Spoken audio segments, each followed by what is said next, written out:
अंदर हमारी कैबिनेट की जो बैठक हुई उसके अंदर इंडस्ट्री को लेकर 3 मुख्य निर्णय लिए गए। सबसे पहला, जो हम एक कॉन्वोकेशन कन्वेंशन सेंटर दिल्ली में जैसा मंडपम बना है वैसे मंडपम एक यहाँ तैयार करवाएंगे।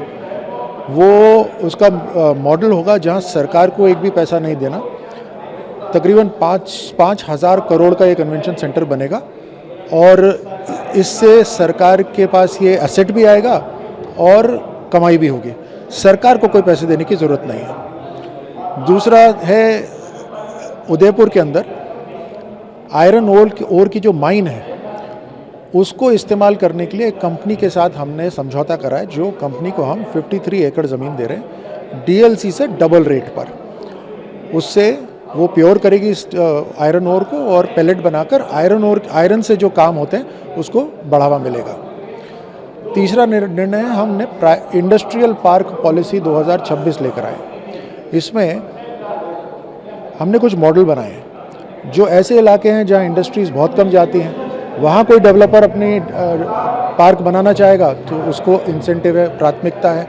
उसी तरह पूरी ज़मीन अगर किसी की है डेवलपर की तो उसको भी इंसेंटिव है। सरकार के साथ पीपीपी मोड पे कोई काम करना चाहता है, अपना इंडस्ट्रियल पार्क डेवलप करना चाहता है, उसको भी इंसेंटिव है। किसी के पास 80% ज़मीन है, 20% सरकार से जाता है तो हम उसको भी देने को तैयार है, उसमें भी इंसेंटिव है। तो इससे इंडस्ट्रियल पार्क्स बढ़ेंगे और ख़ास तौर से एक कॉम्पिटिशन होगा। जो सरकार के इंडस्ट्रियल पार्क है उसके मुकाबले में प्राइवेट इंडस्ट्रियल पार्क के साथ भी मुकाबला होगा। एक और निर्णय लिया गया यहाँ पर, जो इलेक्शन के अंदर एक लिमिटेशन होते थे, उस लिमिटेशन के अंदर हमने वो लिमिटेशन को हटा दिया है। वो था कि जिसके 2 से ज़्यादा बच्चे होते थे वो चुनाव नहीं लड़ पाते थे, पंचायती राज के चुनाव नहीं लड़ पाते थे। उस लिमिटेशन को हमने हटा दिया है। ये समझने वाली बात यहाँ पर है कि ये एक पेनल्टी थी, हमने कोई इंसेंटिव नहीं दिया ज़्यादा बच्चे करने का। ये एक पेनल्टी थी कि 2 से ज़्यादा होगा तो उसको नुकसान होगा, चुनाव नहीं लड़ पाएगा। पूरे देश के अंदर जागरूकता वैसे ही है, जिसके पास जैसी आर्थिक क्षमता है उस हिसाब से अगर वो 2 से ज़्यादा बच्चे भी हैं तो उसके ऊपर ये पेनल्टी ना लगे, ये हमने हटा दिया। कुल मिलाकर 2 से अधिक जो संतान वाले लोग हैं वो भी पंचायत राज चुनाव लड़ सकते हैं। ये जो रोक थी, ये रोक हमने हटा दिया। Thank you.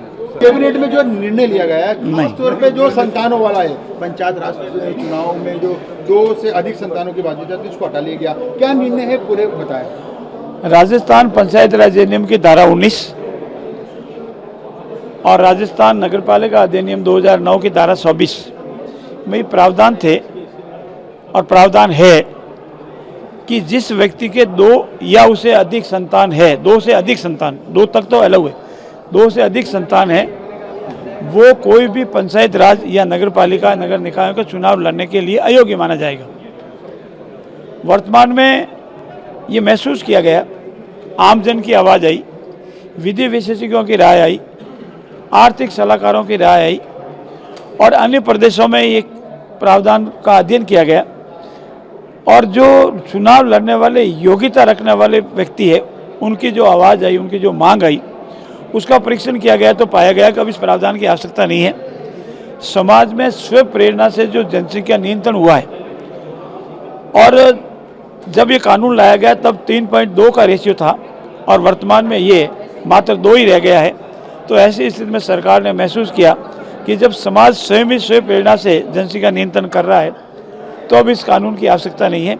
इसीलिए योग्य उम्मीदवारों को मात्र इस हाथ पर चुनाव लड़ने से वंचित नहीं किया जा सकता कि उनके 2 से अधिक संतान है और इसीलिए ये प्रावधान आज लाया गया। लेकिन जोगाराम जी, सवाल कांग्रेस ये भी उठा रही है कि ये क्या संयोग है, या क्योंकि पिछले दिनों मोहन भागवत जी का बयान आया, हिंदुओं की घटती आबादी की चिंता जताया और अब 2 दिन पहले पुष्कर में जो धीरेन्द्र शास्त्री जी है बागेश्वर धाम वाले, उन्होंने 4 संतानें हिंदुओं के होने की बात कही। उसके बाद आप ये कानून जो है उसमें संशोधन। देखो, हमारा कानून बने हुए बहुत लंबा अवधि हो गया है।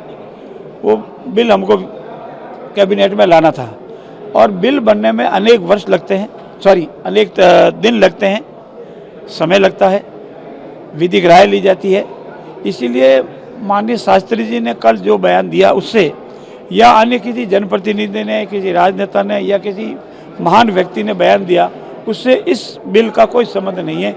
ये बिल तो लंबे समय से जो मांग की जा रही थी, आर्थिक विशेषज्ञों की मांग आ रही थी, विधि विशेषज्ञों की मांग आ रही थी, योग्य उम्मीदवारों की बार बार मांग आ रही थी, उन सबको मद्देनजर रखते हुए ये बिल लाने का निर्णय माननीय मुख्यमंत्री जी ने लिया है। जनसंख्या नहीं बढ़ेगी इससे कुछ असर? देखिए, जनसंख्या स्व प्रेरणा से हिंदुस्तान में और विशेषकर राजस्थान में जो एक संदेश गया है, लोग अब हम दो हमारे दो सिद्धांत पे नहीं, हम दो हमारे एक, और ये जो संदेश हुआ है और स्व प्रेरणा से जनसंख्या नियंत्रण रुका है और ये धीरे धीरे और रुकेगा, इसलिए जनसंख्या बढ़ने की कोई संभावना नहीं है।